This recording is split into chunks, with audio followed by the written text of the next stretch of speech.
సదాశివసమారంభాం వ్యాసశంకరమధ్యమాం అస్మదాచార్యపర్యంతాం వందే గురుపరంపరాం. హరి ఓం. శ్రీ గురుభ్యో నమః. హరి ఓం. పార్థాయ ప్రతిబోధితాం భగవతా నారాయణేన స్వయం వ్యాసేన గ్రథితాం పురాణమునినాం మధ్యే మహాభారతం. అద్వైతామృతవర్షిణీం భగవతీం అష్టాదశాధ్యాయినీం అంబ త్వామనుసందధామి భగవద్గీతే భవద్వేషిణీం.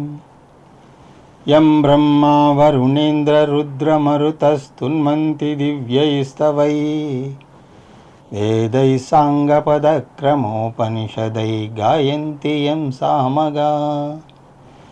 ధ్యానావస్థితతద్గతేన మనసా పశ్యంతి యం యోగినః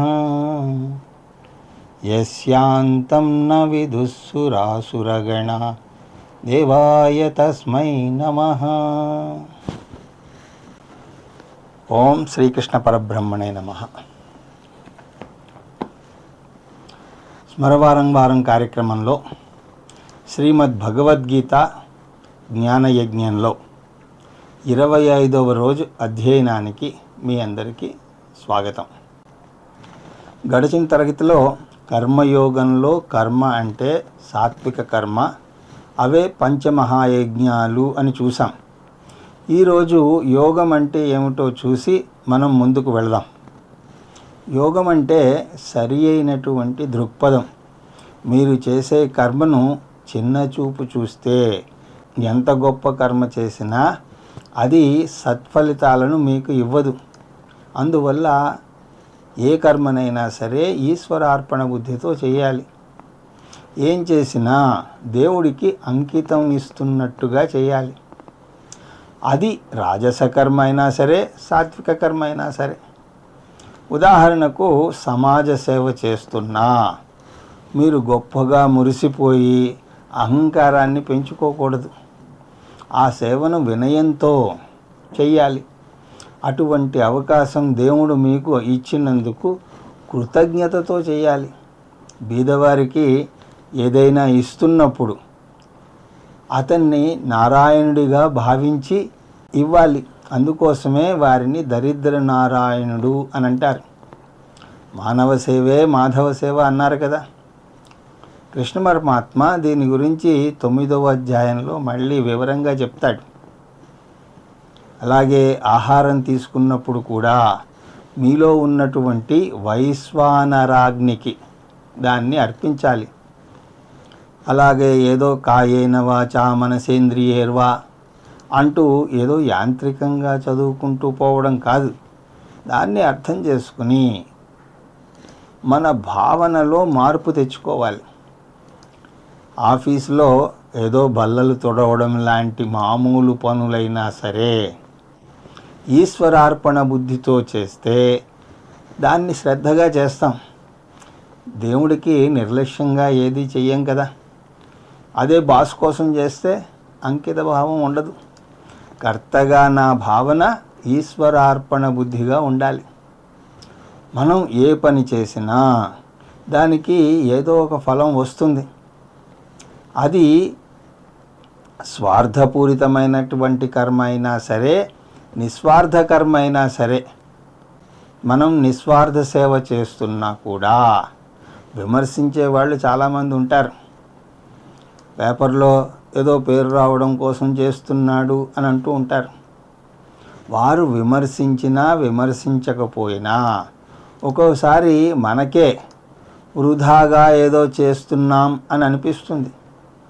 అతని కోసం ఇదంతా చేశాను, కానీ అదంతా కూడా బూడిదలో పోసిన పన్నీర్ అయిపోయింది అని బాధపడుతూ ఉంటాం. అందువల్ల ఏది వచ్చినా సరే ప్రసాద బుద్ధితో స్వీకరించమంటున్నాడు కృష్ణ పరమాత్మ. భోక్తగా నా భావన ఈశ్వర ప్రసాద బుద్ధిగా ఉండాలి. యోగ అంటే కర్మాణి ఈశ్వరార్పణ బుద్ధ్యా కర్మఫలే ప్రసాద బుద్ధ్యా.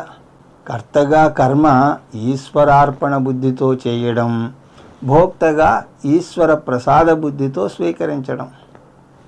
ఇలా గనక చేస్తే మనం పొందే లాభం సమత్వం. కర్తగాను భోక్తగాను కూడా. ఎలాగా అంటే కర్తగా సమత్వం అన్నది మన కర్మలన్నింటినీ కూడా ఈశ్వరార్పణ బుద్ధితో చేస్తే మనం చేసే పనులు ఇష్టమైనవి అయినా కష్టమైనవి అయినా ఆ విధంగా మనం వాటిని విభజించవచ్చు. జీవితంలో మనం ఎన్నో కర్మలు చేయాలి.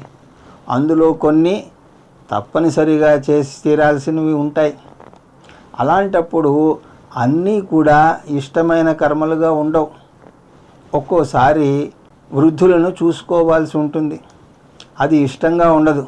ఎందుకంటే మనకు శారీరక శ్రమతో పాటు బోలెడు ఖర్చుతో కూడిన వ్యవహారం అది. ఒక్కోసారి దేవా వారిని ఈ బాధ నుండి విముక్తుణ్ణి చెయ్యి అని ప్రార్థిస్తూ ఉంటాం. పేరుకేదో వారి గురించి ప్రార్థిస్తున్నాం అని అనుకున్నా కూడా మన బాధ నుంచి కూడా విముక్తి చేయమని చెప్పకనే చెప్తున్నాం. అందువల్ల కష్టమైన పనులు కొన్ని చేస్తాం. అలాగే ఆఫీసుకు వెళ్ళే భర్తకు ఒక్కరోజు సెలవు వస్తే మొహం వెలిగిపోతుంది. ఇవాళ ఆఫీసుకు వెళ్ళాల్సిన అవసరం లేదు, హాయిగా ఇంట్లో కూర్చోవచ్చు అని ఆనందపడతాడు. అదే అన్ని రోజులు ఇంట్లోనే ఉన్న భార్యకు అది కష్టం. వంటింట్లోనే మగ్గిపోతున్నాను, నాకు అసలు విముక్తి లేదా, ఒక్కరోజైనా బయటకు తీసుకువెళ్ళరా అని వాపోతూ ఉంటుంది. అదే ఈశ్వరార్పణ బుద్ధితో చేస్తే మన పనులు ఇష్టమైన పని అయినా కష్టమైన పని అయినా అలా విభజించము. ఏది చేసినా సరే ఇష్టంగానే చేస్తాం. దీన్నే కృష్ణ పరమాత్మ సమత్వం అని అంటున్నాడు. సణుగుతూ గొణుగుతూ తిట్టుకుంటూ పనిచేసేవారు వాళ్ళు చిరాకు పడ్డమే కాక అందరికీ వారి చిరాకును కూడా ఉచితంగా పంచుతూ ఉంటారు. కానీ కర్మయోగి అలా కాదు. కర్మయోగి మొహం ఉత్సాహంతో చిందులు వేస్తూ ఉంటుంది. స్వామి చిన్మయానందుల వారు ఒక సలహా ఇస్తూ ఉండేవారు. చిరునవ్వులు చిందించండి. చూడ్డానికి చాలా తేలిగ్గా ఉన్నట్టు ఉంటుంది, కానీ చాలా ముఖ్యమైనది, చాలా కష్టమైన పని. ఏం చేసినా చిరునవ్వు నవ్వుతూ చేయడం. భోక్తగా సమత్వం అన్నది చాలా కష్టం. ఇక భోక్తగా సమత్వం అంటే ఈశ్వర ప్రసాద బుద్ధితో కర్మఫలాన్ని స్వీకరించగలిగితే ఏది వచ్చినా సరే మన మంచికే అనుకోగలుగుతాం. ఏది వచ్చినా న్యాయంగానే ఇచ్చాడు అని అనుకుంటాం. ఇప్పుడు మనం చాలా మంచివారుగా ఉండి కూడా ఇన్ని అవస్థలు పడుతున్నాము అంటే కర్మ సిద్ధాంతమే దానికి కారణం. మనకు వచ్చే ఫలం ఈ జన్మలో చేసిన కర్మలదే కాదు, పూర్వజన్మల ఫలం కూడా అని శాస్త్రం చెప్తుంది. మనం క్రమం తప్పకుండా అక్రమాలు చేస్తూనే ఉంటాం. అలా మనం ఎప్పుడో చేసినటువంటి అక్రమాల ఫలితమే ఇప్పుడు మనం పడే అవస్థలు. అవి మనకు తెలియదు. కాబట్టి ఈశ్వర ప్రసాద బుద్ధి ఉంటే భగవంతుడు ఏది ఇచ్చినా సరే న్యాయంగానే ఇస్తాడు, ఆయన అక్రమం చెయ్యడు అని అర్థం చేసుకుంటాం. క్రికెట్ మ్యాచ్లో అంపైర్ ఏది చెప్తే అది న్యాయం, దానికి తిరుగులేదు. అతను తప్పు చెప్పినా సరే అతని మాట సుగ్రీవాజ్ఞ. అంపైర్ అవుట్ అంటే బ్యాట్స్మెన్ అవుటే. మారు మాట్లాడకుండా తమ ఆట నుంచి వెళ్ళిపోవాలి. ఈ ఎంపైర్ మాటకే అంత విలువ ఉంటే సర్వాంతర్యామి అయినటువంటి అంతటా కళ్ళు ఉండి చూస్తున్నటువంటి అంపైర్ గాడ్ అవుట్ అంటే మనం మారు మాట్లాడే అవకాశం ఎక్కడుంటుంది చెప్పండి. ఆ అవుట్ ఏదైనా కావచ్చు, అనారోగ్యం కావచ్చు, వృద్ధాప్యం కావచ్చు, బంధం విడిపోవడం, మృత్యువు కూడా కావచ్చు. వాటిని ప్రసాద బుద్ధితో స్వీకరించటం. ఒకవేళ స్వీకరించే ధైర్యం లేకపోతే దానికి కూడా భగవంతుణ్ణి ప్రార్థన చేయడమే. ఓ భగవంతుడా, నాకు నువ్వేమిచ్చినా సరే నీ ప్రసాదంగా స్వీకరించే ప్రసాద బుద్ధిని ఇవ్వు అని భోక్తగా ఏది వచ్చినా స్వీకరించడం వల్ల కలిగే లాభం సమత్వం. బుద్ధి అంటే ఇక్కడ మామూలుగా వాడే నిశ్చయాత్మిక బుద్ధి ఆ అర్థం కాదు. బుద్ధి అంటే దృక్పథం. ఈశ్వరార్పణ బుద్ధితో కర్మ చేసి ప్రసాద బుద్ధితో ఫలం స్వీకరిస్తే సమత్వం వస్తుంది. సమత్వం యోగముచ్యతే. కర్మయోగ ఫలం వల్ల ప్రాపంచిక ప్రయోజనాలు వస్తే రావచ్చు, రాకపోతే రాకపోనవచ్చు. కర్మయోగం దానివల్ల ప్రాపంచిక ప్రయోజనాలు వచ్చి తీరుతాయి అని చెప్పదు, కానీ సాధారణంగా పరోక్షంగా అవి వచ్చి తీరుతాయి. కానీ వాటి మీద మనం దృష్టి పెట్టకూడదు. ఎందుకంటే పరోక్ష ఫలం మీద మనం దృష్టి పెడితే అది ముఖ్య ఫలం అయిపోతుంది. అందువల్ల ప్రాపంచిక ప్రయోజనాల మీద దృష్టి పెట్టకూడదు. అందువల్ల కర్మయోగ ఫలం వల్ల ఆధ్యాత్మిక అభివృద్ధి చాలా వేగంగా కలుగుతుంది. ఆధ్యాత్మిక అభివృద్ధి అయినట్టు ఎలా తెలుస్తుంది అంటే ఆత్మజ్ఞానం మీద శ్రద్ధ ఏర్పడుతుంది. శ్రద్ధ కలగడమే కాదు, తేలిగ్గా ఆత్మజ్ఞానం పొందుతాం కూడా. కర్మయోగాన్ని టూకీగా చెప్పాలి అంటే కర్మ అంటే సరి అయిన కర్మ అంటే పంచమహాయజ్ఞాలు ప్లస్ సాత్విక కర్మ. యోగం అంటే సరి అయిన దృక్పథం అంటే ఈశ్వరార్పణ బుద్ధి ప్లస్ ఈశ్వర ప్రసాద బుద్ధి. కర్మయోగం అంటే సరి అయిన కర్మ ప్లస్ సరి అయిన దృక్పథం. కర్మయోగ ఫలం ఆధ్యాత్మిక ఎదుగుదల, ఆత్మజ్ఞానం మీద శ్రద్ధ. ఇప్పుడు ఈ నేపథ్యంతో ఒక్కొక్క శ్లోకాన్ని చూద్దాం. ఏ శ్లోకానికి అదే ఒక ఆణిముత్యం. నియతం కురు కర్మత్వం కర్మజ్యాయో హ్యకర్మణః శరీరయత్రాపి చ తే న ప్రసిద్ధ్యేద కర్మణః. కర్మణః కర్మ జ్యాయుః. ఏమీ చేయకుండా ఉండడం కన్నా కర్మ చేయడం శ్రేష్టం. ఇంతకుముందు శ్లోకాల్లో చూసాం, పని చేయకుండా ఖాళీగా ఉంటే మనస్సు పరిపరి విధాల పోతుంది అని. జ్ఞాని ఖాళీగా కూర్చోగలడు, కానీ అజ్ఞాని ఉండలేడు. నిశ్శబ్దంగా ఉన్న ప్రదేశంలో ఇద్దరు మనుషులు రెండు రకాలుగా స్పందిస్తారు. ఒక వ్యక్తి అబ్బా ఆశ్రమంలో చాలా ప్రశాంతంగా ఉంది అంటాడు.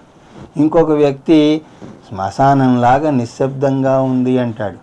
నిశ్శబ్దం ఒక్కటే, కానీ పరిణతి చెందినటువంటి వ్యక్తి ఏకాంతం అని మురిసిపోతూ ఉంటే అజ్ఞాని ఒంటరితనం అని బాధపడతాడు. బాహ్యంగా పరిస్థితి ఒకటే, కానీ వారి మానసిక స్థితులను బట్టి భిన్నంగా ఉంటాయి. అందువల్ల పని చేయకపోవడం కన్నా చేయడం శ్రేష్టం అని అంటున్నాడు కృష్ణ పరమాత్మ. అంతేకాదు, అకర్మణః శరీరయత్రాపి చ తే న ప్రసిద్ధ్యేత్. పని చేయకపోతే ప్రపంచంలో జీవించడం కూడా కష్టమైపోతుంది అని అంటున్నాడు. ప్రాథమిక అవసరాలైనటువంటి తిండి, బట్ట, గూడు కూడా పని చేయకపోతే దొరకవు. వాటి కోసం నేను పని చేయడం అవసరం. లేదండి, మా తాతలు సంపాదించి పెట్టిన ఆస్తి ఉన్నది, కూర్చుని తిన్నా సరే 7 తరాలకు తరగని ఆస్తి ఉన్నది అని ఎవరైనా వాదిస్తే శాస్త్రం వీరికి అంతా ఉండి తినడం పడుకోవడం తప్ప ఏమీ చెయ్యనవసరం లేదు అని అనుకున్నా శారీరక ఆరోగ్యం కోసమైనా సరే పని చేయాలంటుంది. తిని కూర్చుంటే కొవ్వు పెరిగిపోతుంది. కారు సౌకర్యాలు అన్నీ ఉన్నా సరే వాటిన్నింటినీ విడిచిపెట్టి గంట సేపు నడవమంటాడు డాక్టర్. అందువల్ల పని చేయక తప్పదు. త్వం కర్మ కురు అర్జున. పని చెయ్యి. ఎటువంటి పని? నియతం, శాస్త్రం నిర్దేశించినటువంటి కర్మలను చేయి. ఏమిటవి? పంచమహాయజ్ఞాలు. మీరు ఏం చేసినా ప్రపంచానికి సేవ చేయాలి. మీరు తినండి, ఆనందించండి, సంగీత నృత్యాలను ఆస్వాదించండి, అర్ధకామాల వెంట పరుగులు తీయండి. కానీ ఒకటి మాత్రం తప్పనిసరిగా చేసి తీరండి, దేశానికి సేవ చేయండి. ఏం చేస్తారు అన్నది మీకున్నటువంటి శక్తిని బట్టి, మీ వనరులను బట్టి, మీ ఆర్థిక స్తోమతను బట్టి ఉంటుంది. అది విద్యాదానం అవ్వచ్చు, అన్నదానం అవ్వచ్చు, కాలదానం అవ్వచ్చు కూడా.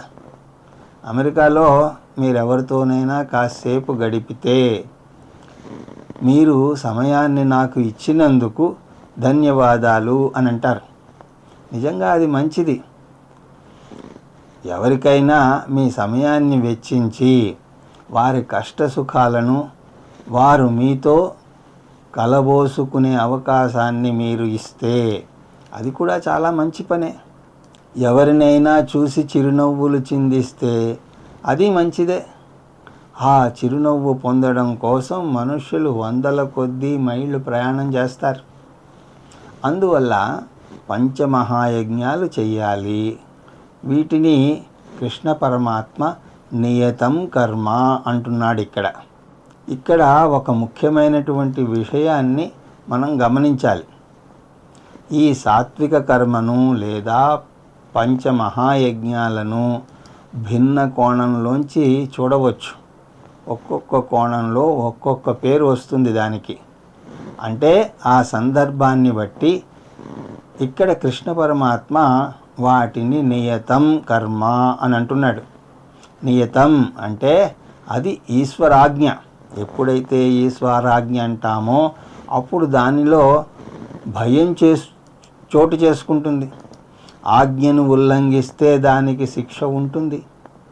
ప్రభుత్వం చట్టం మన మంచి కోసమే ఉన్నా ప్రభుత్వం కోసం కొన్ని చట్టాలను పాటిస్తాం. ఇన్కమ్ ట్యాక్స్ కట్టకపోతే ఫైన్ పడుతుంది కాబట్టి కడతాం. ట్రాఫిక్ నియమాలను పాటించకపోతే పెనాల్టీ పడుతుంది కాబట్టి పాటిస్తాం. అప్పటికీ చుట్టుపక్కల పోలీసులు లేకపోతే సిగ్నల్ను పాటించే వాళ్ళు ఎంతమంది ఉంటారు చెప్పండి. అందుకోసమే ఒక చోట వివేకానందుల వారు అంటారు, men are moral because of police men అంటారు. ఆ పోలీసులు లేకపోతే ఎవరు కూడా నియమాలు పాటించరు. ఈ నియమాలు మన మంచి కోసం పెట్టబడినవే. మనలో పరిపక్వత గనక ఉంటే మనంతట మనమే వాటిని పాటిస్తాం. అలాగే మనలో పరిపక్వత ఉంటే మనంతట మనమే పంచమహాయజ్ఞాలని చేస్తాం. ఎందుకంటే మనకు సమాజంతో హక్కులే కాదు బాధ్యతలు కూడా ఉన్నాయని తెలుసుకుంటాం. దేశం నాకేమిచ్చింది అని అడగకుండా దేశానికి నువ్వేమిచ్చావో ఆలోచించు అని అన్నారు ఎవరో. పరిపక్వత లేని వ్యక్తి తనంతట తాను చెయ్యడు కాబట్టి శాస్త్రం ఈ పంచమహాయజ్ఞాలను చేసి తీరాలి అని బెదిరిస్తుంది. పైగా ఇవి చెయ్యకపోతే పాపం వస్తుంది అని కూడా అంటుంది. విహితం వా అవిహితం వా సర్వం ఏతత్ క్షమస్వ. జయ జయ కరుణాబ్ధే శ్రీ మహాదేవ శంభో. విహితం అంటే చేసి తీరాల్సినటువంటి కర్మలు, అవిహితం అంటే చేయకూడనటువంటి కర్మలు. చేసి తీరాల్సిన కర్మ చెయ్యకపోయినా చేయకూడని కర్మలు చేసినా పాపం వస్తుంది. పంచమహాయజ్ఞాలు చేసి తీరాలి. ఇవి చెయ్యకపోతే వచ్చే పాపాన్ని ప్రత్యవాయ పాపం అని అంటారు. దీనివల్ల క్రిందకి దిగజారి మోక్షానికి దూరంగా వెళ్ళిపోతాం. అందువల్ల కృష్ణ పరమాత్మ బెదిరింపు భాషను ఇక్కడ వాడుతున్నాడు. అర్జున, కర్మయోగాన్ని పాటించు, ఇది నా ఆజ్ఞ, అందువల్ల అది పాటించు అని కర్ర పుచ్చుకుని చెప్తున్నట్టుగా చెప్తున్నాడు. పోలీసు ఉంటేనే కానీ కొందరిలో భయం ఉండనట్టుగా భయం ఉంటేనే కానీ కర్మయోగం పాటించం. నియతం అన్నా, విధి అన్నా, విహితం అన్నా ఒకటే. నా ఆజ్ఞను పాటించు అని అన్నాడు. కర్మయోగాన్ని ఈశ్వర ఆజ్ఞగా పాటించాలి. ఇది కర్మయోగం యొక్క మొదటి సూత్రం. యజ్ఞార్థాత్ కర్మణోన్యత్ర లోకోయం కర్మబంధనః తదర్థం కర్మ కౌంతేయ ముక్తసంగః సమాచర. ముందు శ్లోకంలో ఈశ్వర ఆజ్ఞ లేదా ఈశ్వర విధి అది పాటించకపోతే ప్రత్యవాయ దోషం వస్తుంది అంటూ బెదిరించాడు. ఇప్పుడేమో అదే విషయాన్ని కొంచెం మెరుగ్గా చెప్తున్నాడు ఇక్కడ కృష్ణ పరమాత్మ. అంతకుముందు ఈశ్వర ఆజ్ఞగా చేయమంటే ఇప్పుడు ఈశ్వర యజ్ఞంగా చేయమంటున్నాడు. ఆధునిక యుగంలో పిల్లలను బెదిరించొద్దు, భయపెట్టవద్దు అని అంటున్నారు. అలా భయపెడితే పిల్లల మనస్సు ముడుచుకుపోయి వారు సరిగ్గా ఎదగలేరు, సరిగ్గా నేర్చుకోలేరు అని అంటున్నారు. అందువల్లనే మన పెద్దలు సామదాన భేద దండోపాయాలు అని చెప్పారు. దండోపాయం అన్నది చివరి మార్గం. ఇవేమీ పని చేయకపోతే అప్పుడు వాడాలి. యజ్ఞార్థాత్ కర్మణః అంటే కృష్ణ పరమాత్మ కూడా కర్మయోగం ఈశ్వర యజ్ఞంలా చెయ్యాలి అని అంటున్నాడు. జీవితాన్ని ఒక పూజగా మలుచుకోవాలి. మామూలుగా మనం పొద్దున్న ఏదో పావు గంట సేపు చేసే పూజే పూజ అని అనుకుంటాం. అది కూడా ఏదో మొక్కుబడిగా చేస్తాం. కానీ కృష్ణ పరమాత్మ ముందు అది చేసినా మీ జీవితాన్ని పూజగా మలుచుకోండి అని అంటున్నాడు. ఆత్మత్వం గిరిజామతి సహచర ప్రాణ శరీరం గృహం పూజాతే విషయోపభోగరచనా నిద్రా సమాధి స్థితి సంచార పదయో ప్రదక్షిణ విధి స్తోత్రాణి సర్వాగిరో యద్యత్ కర్మ కరోమి తత్తదఖిలం శంభో తవారాధనం అంటూ శివమానస పూజలో చెప్పినట్టు, ఓ దేవా, నా జీవితమే నీకు అర్పిస్తున్నాను. ఓ మాతా, నేను ఎక్కడికి వెళ్ళినా అది నీకు చేసే ప్రదక్షిణగా భావించి తల్లి. అలాగ ఏం తిన్నా కూడా బ్రహ్మార్పణం అని అనుకోవాలి. భగవంతుడు అంటే ఉండాల్సింది భయం కాదు, భక్తి. ఈశ్వరార్పణ బుద్ధితో చేయడం కర్మయోగం. మనం ఏ పని చేసినా అదే ప్రార్థన. కృష్ణసహస్రనామంలో చెప్పినట్టుగా ఈ జగత్తు సర్వం భగవంతుడు. అందువల్ల మీ పనిని భగవంతునికి అర్పించాలంటే ఆలయానికి వెళ్ళాల్సిన అవసరం లేదు.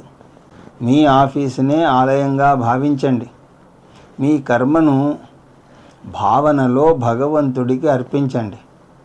యజ్ఞార్థం కర్మ, కర్మయోగం యజ్ఞం. అటువంటి దృక్పథం వల్ల లాభం ఏమిటి అంటే అన్యత్రా అయం లోకః కర్మబంధనః.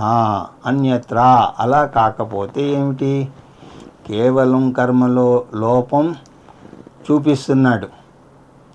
మీ కర్మను పూజగా మలుచుకోకపోతే ఏమవుతుంది? కర్మబంధనః. మీరు చేసే ప్రతి కర్మ మీకు బంధం అవుతుంది.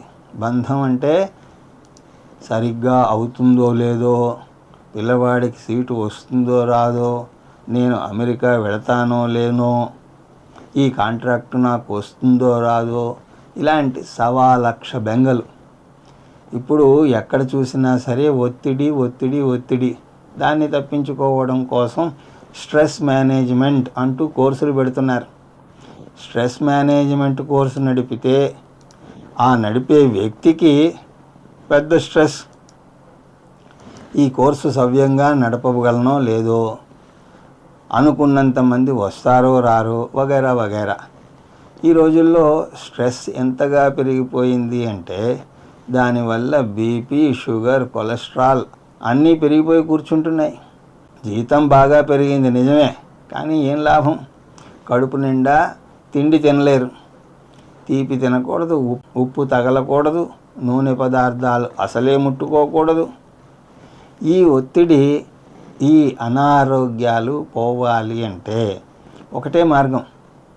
మీరు జీవితాన్ని ఒక ప్రార్థనగా మలుచుకోండి. ఈశ్వరార్పణ బుద్ధితో పని చేయండి. ప్రసాద బుద్ధితో వచ్చిన ఫలాన్ని స్వీకరించండి. ముందు శ్లోకంలో ఆజ్ఞగా చెప్తే ఇక్కడ కృతజ్ఞత చూపించమంటున్నాడు. దేవుని మీద భయంతో కాదు, కృతజ్ఞతతో పనులు చేయాలి. అసలు విలువలు పాటించకపోయినా దేవుని మీద భయంతో విలువలు పాటించడం మంచిదే కదా. తర్వాత రెండవ దశకి రావాలి. దేవుని సృష్టి ఎంత అద్భుతంగా ఉందో గమనిస్తే దేవునికి కృతజ్ఞత చూపకుండా ఉండలేరు. రాకెట్లో రెండవసారి వెళ్ళినటువంటి వ్యక్తి ఈ విషయాన్ని చాలా గొప్పగా చెప్తాడు. సృష్టిని మెచ్చుకునే వ్యక్తి భగవంతుణ్ణి నమ్మకుండా ఉండలేడు అని అంటాడు అతను. భగవంతునికి ప్రార్థన చేయకుండా ఉండలేడు. మన కృతజ్ఞత పొద్దున్న లేస్తూనే మొదలవుతుంది. భూదేవి మీద పాదం మోపుతున్నందుకు క్షమాపణ మనం కోరుకుంటూ ఉంటాం. సముద్రవసనే దేవి పర్వతస్థన మండలే విష్ణుపత్ని నమస్తుభ్యం పాదస్పర్శం క్షమస్వమే అంటూ కిందకి దిగుతాం. అలాగే స్నానం చేసేటప్పుడు నీటికి నమస్కారం చేస్తాం. గంగే చ యమునే చైవ గోదావరి సరస్వతి నర్మదే సింధు కావేరి జలేస్మిన్ సన్నిధం కురు. అలాగే సంధ్యావందనంలో కూడా నీటి మీద ధ్యానం వస్తుంది. ఆపో వాయిదం సర్వం విశ్వభూతానాపః ప్రాణావా ఆపః పశవ ఆపో అన్నమాపో అమృతమాపః సమ్రాడాపో విరాడాపః సర్వదాపశ్చాగం శాపః జ్యోతిగుంహ్యాపో యజుగుంశాపః సత్యమాపః సర్వదేవతా ఆపో భూర్భవస్సువరాపః. మన మనుగడకు నీరు ఆధారం కాబట్టి భగవంతుడికి ప్రార్థన చేయాలి. అది కూడా ఎలా చేయాలి? ముక్త సంగః సమాచర, ఏమీ ఆశించకుండా చేయాలి. అందువల్ల దేవుడిచ్చినటువంటి ఈ కానుకకు కృతజ్ఞత చెప్పుకుంటూ ఉంటాం. ఆ తర్వాత వాయువుకి కూడా నమస్కారం చేస్తాం. ప్రాణవాయువు లేకపోతే మనం జీవించలేం. నమో బ్రహ్మణే నమస్తే వాయో త్వమేవ ప్రత్యక్షం బ్రహ్మాసి. అలాగే అగ్నికి కూడా నమస్కారం చేస్తాం. యజ్ఞం చేసే ముందు అగ్నిదేవతకు ప్రార్థన ఉంటుంది. అగ్నిమీళే పురోహితం యజ్ఞదేవమృత్విజం. సంధ్యావందనంలో ఆకాశానికి కూడా నమస్కారం చేస్తాం. ప్రాచ్యై దిశే నమః దక్షిణాయై దిశే నమః ప్రతీచ్యై దిశే నమః ఉదీచ్యై దిశే నమః ఊర్ధ్వాయై నమః అధరాయే నమః అంతరిక్షాయ నమః భూమ్యై నమః బ్రహ్మణే నమః విష్ణవే నమః మృత్యవే నమః. అలాగా పంచభూతాలన్నీ కూడా భగవంతుని యొక్క కానుకలు. అందువల్ల భగవంతునికి అర్పణ చేసి తీరాలి. మీరు చేసే కర్మ మీకు మోక్షాన్నివ్వవచ్చు, అలాగే మిమ్మల్ని సంసారం అనే కారాగృహంలో పడేయనవచ్చు. అదే దీని యొక్క ప్రత్యేకత. అది పాము విషం లాంటిది. పాము కాటేస్తే మనిషి ప్రాణానికే ముప్పు. అదే విషాన్ని తీసి మందుగా వాడితే ఒక ప్రాణాన్ని అది కాపాడుతుంది. ఇప్పుడు చెప్పండి, పాము విషం ప్రాణం తీస్తుందా, ప్రాణం పోస్తుందా? దాన్ని ఎలాగ వాడతామో దాన్ని బట్టి అది ఉంటుంది. అదే సూత్రం కర్మకు కూడా వర్తిస్తుంది. కర్మ దానంతట అది మోక్షాన్ని ఇవ్వదు. అలాగే బంధించదు అంటున్నాడు కృష్ణ పరమాత్మ. దాన్ని మనం చేసే తీరులో ఉంటుంది. భక్తితో కూడినటువంటి కర్మ మోక్షాన్ని ఇస్తే, భక్తి లేని కర్మ బంధంలో పడేస్తుంది. ఇది కర్మయోగం యొక్క ప్రాథమిక సూత్రం. పత్రం పుష్పం ఫలం తోయం యో మే భక్త్యా ప్రయచ్చతి అంటూ 9వ అధ్యాయంలో వస్తుంది. పని ప్లస్ భక్తి ఈజ్ ఈక్వల్ టు యజ్ఞం, పని మైనస్ భక్తి ఈజ్ ఈక్వల్ టు కర్మ. యజ్ఞం మోక్షాన్ని ఇస్తే కర్మ బంధిస్తుంది. కర్మణా బధ్యతే జంతుః తదర్థం కర్మ కురు కౌంతేయ. అందువల్ల నీ పనులను ప్రార్థనగా చెయ్యి. మీ కుటుంబ సభ్యులందరూ కూడా గుర్తించినా గుర్తించకపోయినా, మెచ్చుకున్నా మెచ్చుకోకపోయినా బాధపడకండి. రోజు కమ్మగా వంట చేసి పెడితే మెచ్చుకోరు, కానీ ఒక్కరోజు కూరలో కొంచెం ఉప్పు తక్కువైతే విమర్శిస్తారు. అది మానవ నైజం. అందువల్ల మెప్పు కోసం ఆశించకండి. మెప్పు కోసం ఎదురు చూస్తే మీకు ఆ పని మీద ఆసక్తి పోతుంది. అదే ఈశ్వరార్పణ బుద్ధితో చేస్తే ఆనందం కలుగుతుంది. ఇతరుల మెప్పు వలన కాదు, చేసే పని వల్ల ఆనందం కలుగుతుంది. మమోపాత్త సమస్త దురితక్షయ ద్వారా శ్రీ పరమేశ్వర ప్రీత్యర్థం అంటూ దీన్ని భగవద్దార్పణ బుద్ధితో చేస్తున్నందుకు నాకు ఆనందంగా ఉంది. శాస్త్రం చెప్పే విధి సరిగా అర్థం చేసుకోవాలి. కుటుంబ సభ్యుల మెప్పు పొందాలని ఎదురు చూడకండి అంటుంది శాస్త్రం. అదే సమయంలో మీరు ఎదుట వారిని మెచ్చుకోవడం అది మీ కర్తవ్యం అని కూడా అంటుంది. సరిగా అర్థం చేసుకోని వారు నేను ఎవరిని మెచ్చుకోను, గీత మెచ్చుకోనవసరం లేదు అని అంటుంది. గీత నువ్వు మెప్పుని ఆశించకు కానీ నువ్వు మెచ్చుకో అని అంటుంది. భార్య నుంచి మెప్పు ఆశించకూడదు, కానీ భార్య భర్తను మెచ్చుకోవాలి. అలాగే భర్త కూడా. ఇది మన సంస్కృతిలో గొప్పదనం. మనకు హక్కులు లేవు కానీ బాధ్యతలే ఉన్నాయి. అంటే మనం పాటించాల్సినటువంటి ధర్మాలే ఉన్నాయి. కానీ దాని గొప్పదనం ఏమిటి అంటే మనం మన ధర్మాన్ని పాటిస్తే ఎదుట వారి హక్కు తీరుతుంది. అందువల్ల మన సమాజం ధర్మం మీద ఆధారపడి ఉంది. దయానంద స్వామీజీ అద్భుతంగా చెప్తారు, ఎక్కడ ధర్మం పాటిస్తామో అక్కడ అణుకువ వస్తుంది, ఎక్కడ హక్కులకు ప్రాధాన్యత ఇస్తామో అక్కడ గొడవ వస్తుంది, కోర్టు వస్తుంది, విడాకులు వస్తాయి, అన్నీ వస్తాయి. సహయజ్ఞ ప్రజా సృష్ట్వా పురోవాచ ప్రజాపతి అనేన ప్రసవిష్యధ్వం ఏషవ్యోస్తిష్ట్వ కామదృక్. ఇటువంటి జీవనాన్ని వేదమే నిర్దేశిస్తోంది. ఇలా జీవితాన్ని యజ్ఞంలా జీవించమనడం మన మంచి కోసమే అది చెప్పింది. వేదాలు సృష్టితో పాటు వచ్చాయి, మనకు మాన్యువల్ లాగా అవి ఉపయోగపడడానికి. మనం ఏదైనా వస్తువు కొంటే దాంతో ఒక మాన్యువల్ వస్తుంది. అమృతాంజన్ కొన్నా కూడా దానితో పాటు ఒక చిన్న పత్రం ఇస్తారు. దాన్ని ఎలా వాడాలో 25 భాషల్లో మరీ చెప్తారు. ఎందుకు? తయారు చేసినటువంటి వ్యక్తికే దాన్ని సరిగా ఎలా వాడాలో తెలుస్తుంది. కాబట్టి ఆ సూచనలు ఎవరి కోసం ఇస్తున్నాడు? అతని లాభం కోసమా? కానే కాదు, మన మేలు కోసమే. ఈ ప్రపంచాన్ని సృష్టించింది ఎవరు? మానవ మాతృడైతే కాదు కదా. మనిషి అయోమయాన్ని సృష్టించగలడు కానీ సృష్టిని కాదు. ఇంత అద్భుతమైనటువంటి సృష్టి రహస్యాలు తెలుసుకోవడానికే మన మేధస్సు సరిపోవడం లేదంటే ఇక సృష్టించే అవకాశం ఎక్కడున్నది చెప్పండి. అందువల్ల భగవంతుడు ఈ అద్భుతమైనటువంటి ప్రపంచాన్ని సృష్టించాడు. ఈ ప్రపంచాన్ని మనం సరిగా ఉపయోగించుకునేందుకు దాని యొక్క పూర్తి లాభాన్ని పొందాలనే సదుద్దేశంతో మనకు వేదాలనే మాన్యువల్ని జతపరిచాడు.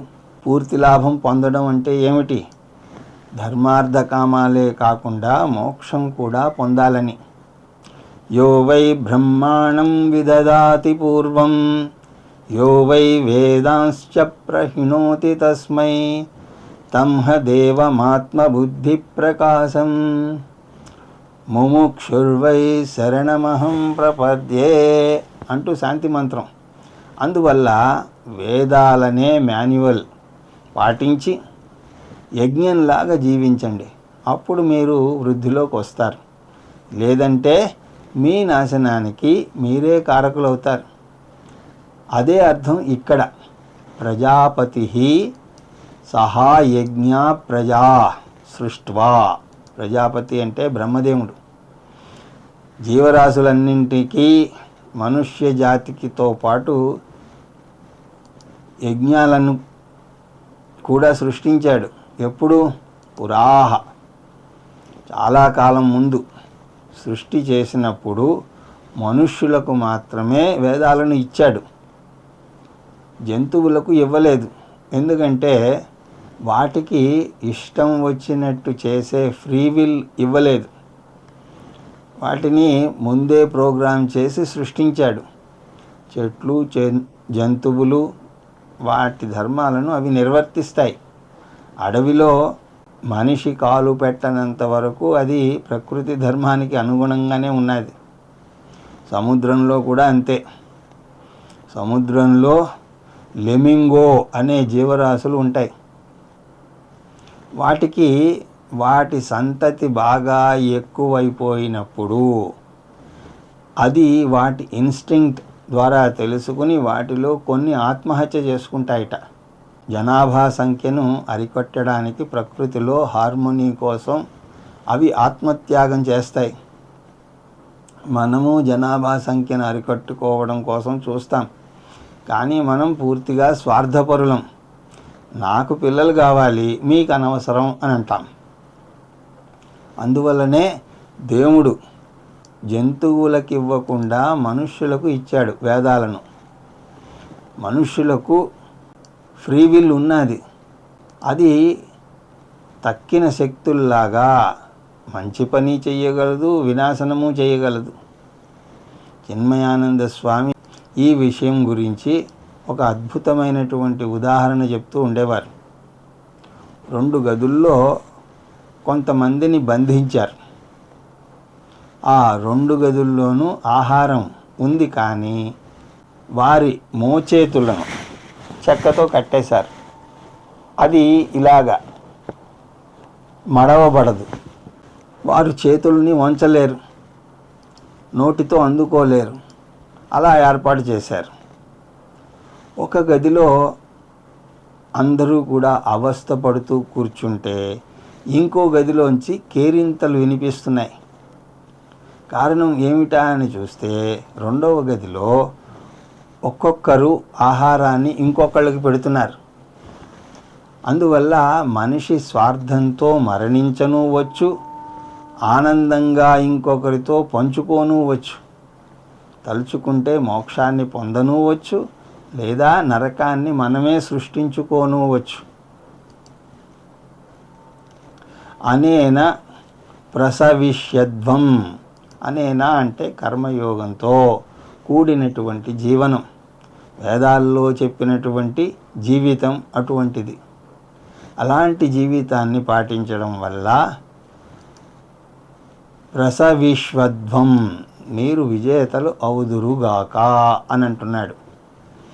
దేవుడు పోటీపడే జీవితానికి, సహకారం అందించే జీవితానికి మధ్య భేదాన్ని చక్కగా వర్ణించాడు. ఎవరైతే పోటీ పడతారో వారి జీవితంలో స్వార్థం రాజ్యమేలుతుంది. ఎవరితోనూ ఏమీ సంబంధం పెట్టుకోరు. పోటీ మనస్తత్వం ఉంటే బాగా పైకి వస్తాడు అని అంటారు. కానీ శాస్త్రం దాన్ని ఒప్పుకోదు. పోటీ మనస్తత్వం ఉన్నప్పుడు గెలిచి తీరాలనే పట్టుదల వస్తుంది. ఆ గెలుపు కోసం మోసం చేయడానికి కూడా వెనుకాడడు. పోటీ పడ్డం మాత్సరం కింద వస్తుంది. కామక్రోధ లోభ మోహాలు మనిషి పతనానికి దారితీస్తే ఆ దుష్ట గుణాలు, వీటిని అరిషడ్వర్గాలు అని అంటారు. పోటీతత్వాన్ని పంచుకునే మనస్తత్వంగా మలుచుకోమంటుంది వేదం. ఎదుటవారు గెలుపొందుతూ ఉంటే మనం ఈర్ష్య పడకూడదు. ఏష ఇష్టా కామదిక్ అస్తు. కామధేనువు క్షీరసాగర మదనంలో వచ్చింది. ఏం కోరుకుంటే అది ఇచ్చేది కామధేనువు. అది మానవ మేధస్సుకు చిహ్నంగా చెప్పబడింది. మానవ మేధస్సు ఏది కోరుకుంటే అది సాధించగలదు. ఎక్కడో జరుగుతున్నటువంటి క్రికెట్ మ్యాచ్ను మీ ఇంట్లో హాయిగా కూర్చుని చూడగలుగుతున్నారు. టెలివిజన్ కనిపెట్టినది మానవ మేధస్సే. దానికి కారణం ఈ కామధేనువు. ఈ కామధేనువు ఇచ్చే పాలు, అర్థకామ ధర్మాలు. అంతేకాదు, మీరు పరిపక్వత చెంది అధికారి అయితే మోక్షాన్ని కూడా ఇవ్వగలదు. తెలివిగా జీవించడం కామధేనువు. కర్మయోగం కామధేనువు. ఏష కర్మయోగః ఏవ యజ్ఞః ఇష్టకామదుక్ వహ. వహ అంటే అందువలనే వేదం ప్రాపంచిక విజయాలను సాధించవద్దు అని అనదు. టీవీ, కంప్యూటర్, ర్యాకెట్ వీటన్నింటినీ దేన్ని కూడా ఖండించదు. నిజానికి అవన్నీ కూడా భగవంతుడిచ్చినటువంటి కానుకలు. వేదం విజ్ఞాన శాస్త్రానికి వ్యతిరేకత చూపదు. నిజానికి దానివల్ల మీరు ఇంట్లో కూర్చునే వేదాంత బోధను వింటున్నారు కదా. వేదం చెప్పేది ఒక్కటే, ప్రాపంచిక విషయాలు పొందండి, కానీ దానికి అంకితమైపోకండి. దానితో సమానంగా ఆధ్యాత్మిక ఎదుగుదలకు కూడా పాటుపడండి. అది లేకపోతే ప్రాపంచిక విజయం దారుణంగా మారిపోతుంది. ఎందుకంటే ప్రతి వ్యక్తి కూడా ఆత్మ అనాత్మల మేలు కలయిక. అందువల్ల జీవితంలో ఎదుగుదల కూడా సమానంగా ఉండాలి. ప్రాపంచికంగాను ఆధ్యాత్మికంగాను కూడా ఎదగాలి. ఆధ్యాత్మిక ఎదుగుదల అంటే ఏమిటి? ఆత్మజ్ఞానం పొందడం. నేను ఆత్మను, నేను జగత్తుకు అధిష్టానాన్ని. ఆధ్యాత్మికంగా సర్వాత్మ భావన వస్తుంది. అదే అనాత్మపరంగా కుదరదు. శారీరకంగా ఒక పరిధిని మించి మనం అవ్వకూడదు కూడా. అలాగే మానసికంగా కూడా ఒక పరిధిని మించి ఎదగలేం. బుద్ధిపరంగా కూడా ఒక స్థాయిని మించి మనం ఎదగలేం. కానీ ఆత్మపరంగా ఉన్నదంతా ఆత్మే అని తెలుసుకుంటాం. అందువల్ల ధర్మార్థ కామాలతో పాటు ఆత్మజ్ఞానం పొందడానికి చేసే సమానమైనటువంటి ప్రయత్నాన్ని కర్మయోగం అని అంటారు. అందువల్ల కామధేనువు అవ్వండి అని అంటున్నాడు. తర్వాత బోధ తర్వాత తరగతిలో. హరి ఓం తత్సత్.